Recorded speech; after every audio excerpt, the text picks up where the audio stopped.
Praise the lord అందరికీ. చాలామంది బైబిల్ని బూతు పుస్తకం అని అంటున్నారు. ఇట్స్ ఎ సెక్స్ బుక్ అని చెప్పేసి అంటున్నారు. అలాంటి వాళ్ళకి ఒక మంచి సమాధానం చెప్పడానికి ప్రయత్నిద్దాం. ఏంటి అంటే, బైబిల్ గ్రంథంలో కొన్ని ఇలాంటి శరీరేచ్ఛల గురించి దేవుడు చెప్పడం జరిగింది.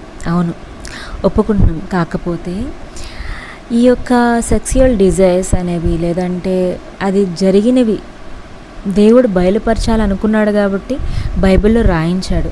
అండ్ ఇంకోటి ఏంటంటే, ఆ పాపాలు చేసిందన్నీ కూడా మనుషులే, దేవుణ్ణి నమ్ముకున్న మనుషులు చేశారు, కానీ దేవుడు ఎక్కడా పాపం చేయలేదు. ఇది మీరు గమనించాల్సిన విషయం. అవును, దేవుడు ఎక్కడైనా పాపం చేస్తాడా? దేవుడు 2-3 స్త్రీలతో వెళ్ళడం, లేదంటే ఏదైనా తప్పు చేయడం, అలా చేస్తే ఇంకా మనుషులకి దేవునికి ఇంకా ఏం తేడా ఉంటుంది? ఉండదు కదా. బైబిల్లో ఉన్నదంతా ఏంటి అంటే, దేవుణ్ణి నమ్ముకున్న భక్తులు ఎలా అయితే పాపంలో పడిపోయారు అన్నది వివరించారు. అలాగే పాపంలో పడిపోయాక వాళ్ళు మళ్ళీ తిరిగి దేవునిలో ఎలా వచ్చారు అనేది కూడా దేవుడు వివరించడం జరిగింది. కొంతమంది పాపం నుంచి తిరిగి రాలేని వాళ్ళు ఎలా నాశనం అయిపోయారు అనేది కూడా బైబిల్లో రాయడం జరిగింది.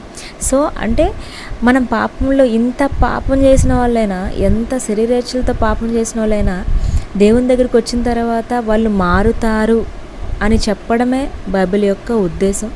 అందుకే దేవుడు రాయించాడు, ఇలాంటి వాళ్ళు కూడా ఉన్నారు, వాళ్ళు ఇలా మారారు అని చెప్పడానికి బైబిల్లో అవన్నీ కూడా వివరంగా రాయించారు దేవుడు. అంతేగాని వీళ్ళందరూ ఎత్తి చూపించడానికి కాదు. అండ్ ఇంకోటి ఏంటంటే, మెయిన్ విషయం ఏంటంటే, మీరు అట్లా అనడానికి దేవుడు ఎక్కడ పాపం చేయలేదు, మనుషులే పాపం చేశారు. యేసు ప్రభువు ఎక్కడైనా పాపం చేసినట్టు ఉందా? బైబిల్లో ఉందా? లేదంటే వేరే గ్రంథాల్లో ఉందా? లేదంటే వేరే బుక్స్లో ఉందా? లేదంటే అక్కడికి వెళ్ళి చరిత్రలో ఉందా? రోమన్ సామ్రాజ్యంలో వాళ్ళు ఒక 7 కోర్స్లో యేసు ప్రభు మీద ఏదైనా ఒక తప్పైనా దొరకకపోతుందా అని వెతికారట. అందులో ఒక్క పాపం కూడా, చిన్న తప్పు కూడా దొరకలేదంట. వాళ్ళు ఎంత స్ట్రిక్ట్గా ఎంక్వైరీ చేసి ఉంటారు అంటే, చిన్నప్పటి నుంచి ఇతను ఏం చేసి ఉంటాడు, ఎలాగ బ్రతికుంటాడని చెప్పేసి ప్రతిదీ కూడా వాళ్ళు ఈచ్ అండ్ ఎవ్రీథింగ్, ఒక్క చిన్న పాయింట్ అయినా దొరక్కపోతుందా అని రోమన్ సామ్రాజ్యంలో వాళ్ళు ఆ కాలంలో, అంటే అతన్ని సిలువ వేయక ముందు ఎంక్వైరీ చేశారు.